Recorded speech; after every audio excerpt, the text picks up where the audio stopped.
అమ్మలాంటి మంచి కాఫీ తాగాలంటే గ్యాసే అవసరం లేదండి. ఇలా రైస్ కుక్కర్ ఉన్నా సరిపోతుంది.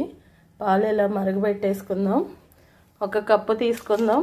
ఒక కాఫీ పొడి ప్యాకెట్ తీసుకుందాం. ఒక స్పూన్ షుగర్ వేసుకుందాం. మంచి టేస్ట్ అయితే వస్తుంది మనకి కాఫీ. అలానే కాఫీ కట్ చేసుకొని కాఫీ పౌడర్ వేసుకుందాం. కాఫీ పొడి మొత్తం వేసుకున్నాం. ఇప్పుడు పాలు పోసుకుందాం రైస్ కుక్కర్లో.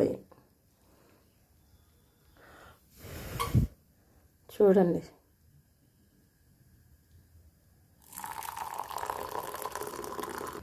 ఇప్పుడు ఒకసారి నెమ్మదిగా గిల కొట్టుకుందాం. అన్నీ కలిసిపోయాక పాలు పోసుకుందాం.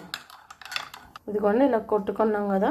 ఇప్పుడు పాలు పోసుకుందాం. తీసుకొని మేగడంతా ఊదేసుకొని పాలు మనకి ఎంత కావాలో కాఫీకి అంత పోసుకుంటే అసలు ఈ కాఫీ టేస్ట్ మరెక్కడా రాదండి. చూడండి ఎంత బాగుందో, బబుల్స్ వచ్చి. షార్ట్ నచ్చితే లైక్ అండ్ సబ్స్క్రైబ్ అండి. బాయ్ అండి.